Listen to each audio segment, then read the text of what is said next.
Golden, golden, as I open my eyes. For those of you who just got confused, it is Ellie Monahan, not Harry Styles.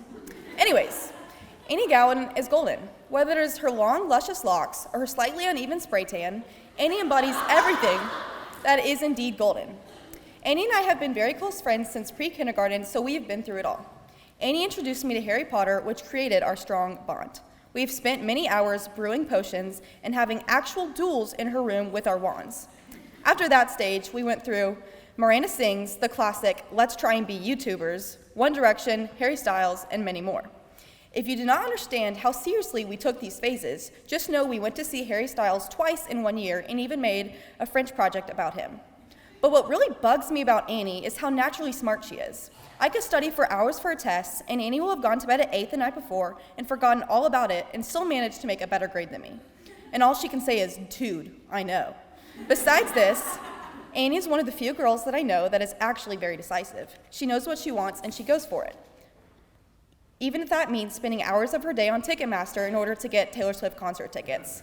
I'm so happy to have grown up with Annie by my side and call her one of my closest friends. Without further ado, I give you Anastasia, Anasta, Self-Tanny, Annie Martin Gowen.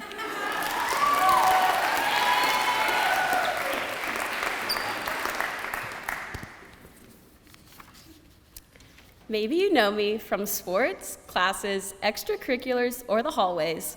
Or maybe you know me as the East Memphis legend, the founder and CEO of Annie Camp. Yes, you heard me right. I created my own summer camp. However, I'd be lying if I told you it was all my idea. Picture this. It is late winter of your sophomore year, and you're complaining to your parents about how you need more money. Their obvious response being, Annie, maybe you should get a job. And that led me to problem number 2. What should my job be?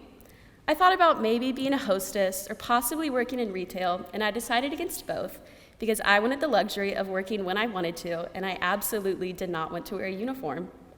Annie Camp was my mom's idea, and don't get me wrong, I was very reluctant at first. Strange kids that I have never met inside of my house? That doesn't sound very fun either. However, I decided this was my best bet, considering I could choose my own hours, wear what I wanted to, and get an awesome tan in the process. I voiced the idea of Annie Camp for the first time in my 8-person chem class, which was met with a response by Miss Dunlap similar to this. Are you being serious? Do you actually think that is a good idea? Oh, it was your mother's idea. And you really think parents will let their children go to this? Despite her concern and lack of faith in me, I proceeded with planning Annie Camp. After countless trips to Michael's and several minutes pondering what kids like to do for fun, I had a rough idea of how I could occupy little girls Monday through Thursday from 9 to 1.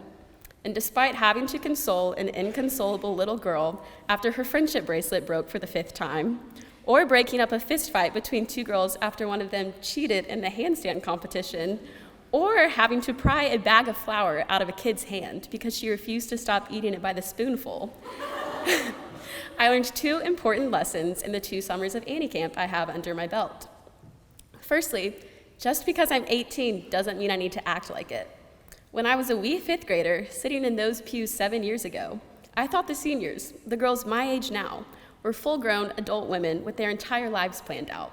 And because of that, I thought that when I became a senior, I too needed to have plans for my future. Now that I'm here, I can attest that I am really not that different from a 9-year-old girl. I still like to wear goggles when I swim. I love a good game of Uno, and I can get a good laugh out of a your mom joke when placed appropriately. All of this is to say, though I may be growing up, and I should theoretically be preparing myself for the biggest transition of my life thus far, I can do that while not losing track of the moments throughout my day that bring me joy, no matter how juvenile they may be. This brings me to my second point.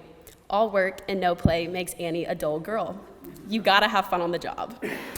Now, this is not me telling you that academics are not important, because I would again be lying if I told you that I did not hit the books when I get home from school every day. Rather, it is about balance. Sometimes it is more beneficial to spend an O period with your friends than it is to cram for a test. Every once in a while, it is important to sacrifice some study time and appreciate the moments spent with classmates and peers, because especially in the past couple of years, we have all been made aware of how precious and limited our time together is. So as I stand here as an almost second semester senior, you could probably guess the questions I am asked almost every single day.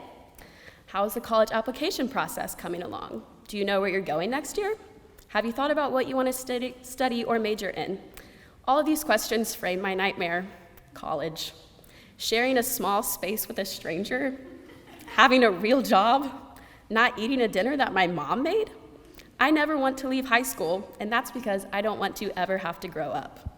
But to my class of 23, as much as I'd hate to admit it or accept it, we are growing up.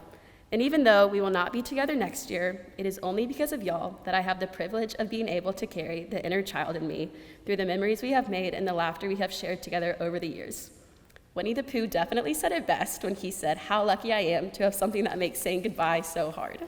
Thank you.